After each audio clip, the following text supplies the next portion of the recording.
Watu wengi wamekuwa wakiuliza maswali mara kwa mara kutoka kwenye video zilizopita kuhusu matumizi sahihi ya karafuu, kuwa ni punje ngapi, ni kiwango gani cha maji, muda gani wa kutumia, pamoja na maswali mengine mengi. Sasa kwa kuwa lengo letu ni kujenga jamii yenye afya bora Tanzania na duniani kwa ujumla kupitia elimu sahihi ya matumizi ya viungo na mitishamba, leo tutajibu maswali haya kwa kina ili kila mmoja aelewe vizuri. Na mwisho wa video hii tutakupa siri muhimu sana ambayo huwezi kuisikia kirahisi sehemu nyingine. Makala hii imeandaliwa na Dr. Mkina. Kama unahitaji ushauri wa kiafya au dawa asilia zilizoandaliwa kwa misingi ya kibiolojia, wasiliana na Dr. Mkina. Namba zake ni 0748294113.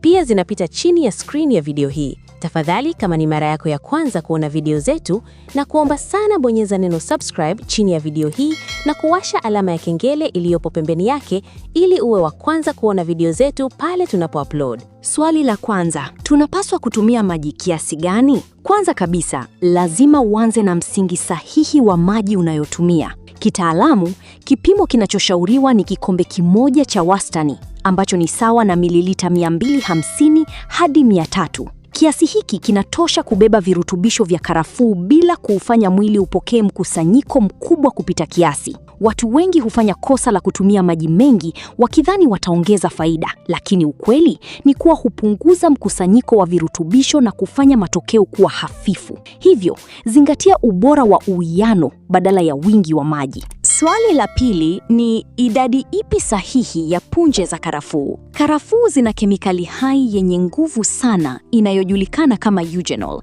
ambayo hufanya kazi ya kupunguza uvimbe na kupambana na vijidudu. Kwa sababu hiyo, kipimo chake kinahitaji nidhamu. Idadi sahihi ni punje 4 hadi 5 tu kwa kikombe kimoja cha maji.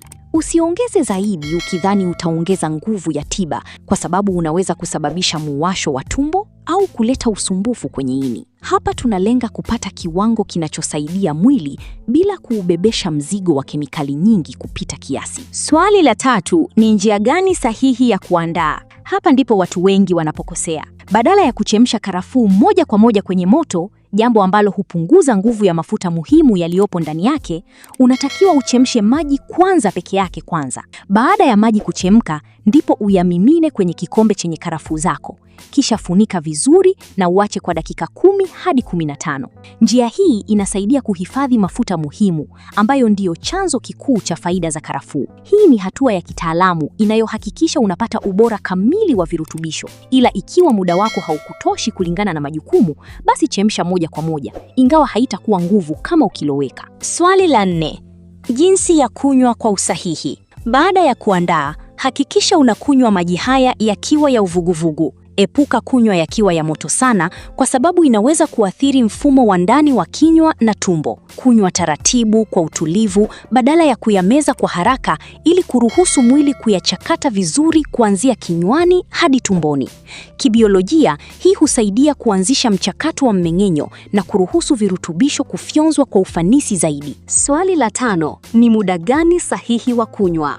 Muda unaoshauriwa zaidi ni lisaa 1 hadi lisaa na nusu kabla ya kulala. Wakati huu, mwili huanza kuingia kwenye hali ya kujirekebisha, ambapo ini, mmeng'enyo wa chakula na mfumo wa kinga hufanya kazi kwa utulivu zaidi. Unapokunywa maji ya karafuu muda huu, unasaidia mwili kutumia virutubisho kwa kiwango cha juu zaidi. Pia huchangia kupunguza msongo wa mwili na kuboresha usingizi, jambo ambalo ni muhimu sana kwa afya ya jumla. Swali la 6, naweza kunywa mara ngapi kwa wiki? Ingawa karafuu zina faida nyingi, matumizi ya kila siku bila mpangilio yanaweza kuleta mzigo kwa mwili. Kitaalam, inashauriwa kutumia mara 3 hadi 4 kwa wiki badala ya kila siku usiku. Hii inaupa mwili muda wa kuchakata na kutumia virutubisho bila kujenga mkusanyiko mkubwa wa kemikali mwilini. Kumbuka, kipimo zaidi sio bora, bali matumizi sahihi ndiyo yana matokeo bora.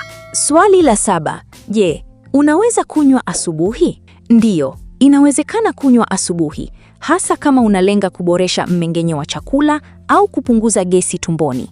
Hata hivyo, usiku bado unabaki kuwa muda wenye ufanisi zaidi kwa sababu ya hali ya utulivu wa mwili wakati wa kupumzika. Hivyo, unaweza kuchagua muda kulingana na lengo lako, lakini usiku unatoa matokeo ya kina zaidi kiafya. Swali la 8. Je, karafuu inafaa kwa matumizi ya watu wote? Ni muhimu kuelewa kuwa si kila mtu anapaswa kutumia karafuu bila uangalizi. Wajawazito, watu wanaotumia dawa za hospitali au wenye matatizo ya ini wanapaswa kushauriana na mtaalamu kabla ya kutumia mara kwa mara. Pia epuka kuzidisha kipimo au kutumia bila mpangilio.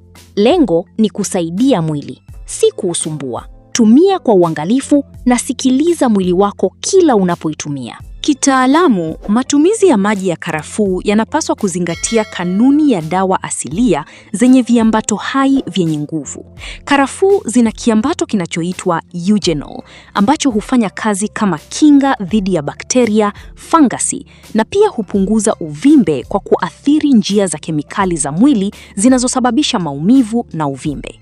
Hata hivyo, kiambato hiki kikitumiwa kwa kiwango kikubwa kuliko kinachohitajika, kinaweza kuanza kuathiri mfumo wa mmeng'enyo wa chakula, ini na hata usawa wa kawaida wa bakteria wazuri wa mwili. Kwa hiyo, kitaalamu, matumizi salama yanapaswa kuwa ya wastani na yasiyo ya kila siku bila mapumziko.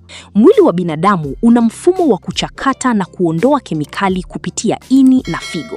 Hivyo, matumizi ya mara kwa mara bila muda wa kupumzika yanaweza kuongeza mzigo kwenye viungo hivi badala ya kusaidia. Ndiyo maana, wataalamu wa tiba asilia na afya ya lishe hupendekeza matumizi ya mara kwa mara yenye mapumziko ili kuruhusu mwili kurejea kwenye hali yake ya kawaida kati ya dozi na nyingine. Kwa upande wa watu wenye magonjwa sugu kama shinikizo la damu, kisukari, matatizo ya ini au wale wanaotumia dawa za hospitali, ni muhimu zaidi kuwa waangalifu. Karafuu zinaweza kuingiliana na baadhi ya dawa kwa kubadilisha kasi ya jinsi mwili unavyochakata dawa hizo, jambo ambalo linaweza kupunguza au kuongeza nguvu ya dawa bila kutarajiwa. Hii ndiyo sababu ushauri wa mtaalamu wa afya unahitajika kabla ya kuanza matumizi ya mara kwa mara.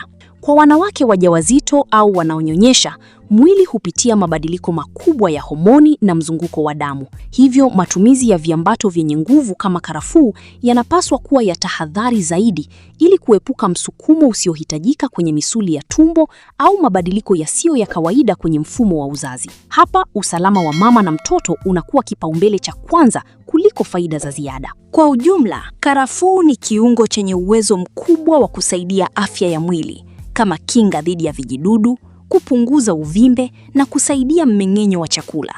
Lakini hazipaswi kuchukuliwa kama mbadala wa tiba ya kitaalamu.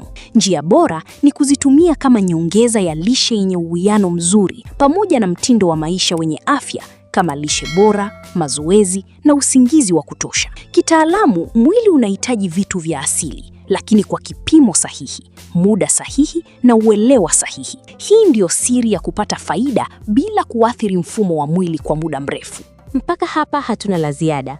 Tafadhali, kama ni mara yako ya kwanza kuona video zetu, na kuomba sana bonyeza neno subscribe chini ya video hii na kuwasha alama ya kengele iliyopo pembeni yake ili uwe wa kwanza kuona video zetu pale tunapo-upload. Like pamoja na kushare video hii ili wengine wajifunze. Makala hii imeandaliwa na Dr. Mkina. Kama unahitaji ushauri wa kiafya au dawa asilia zilizoandaliwa kwa misingi ya kibiolojia, wasiliana na Dr. Mkina. Namba zake ni 0748294113. Pia zinapita chini ya screen ya video hii. Kumbuka kuwa Naturemed Supplies inajitahidi kuhakikisha kuwa kila mwanadamu anakuwa na afya njema kutokana na vitu asilia. Asante kwa kutazama video hii mpaka mwisho. Ubarikiwe sana, tukutane tena kwenye video zijazo.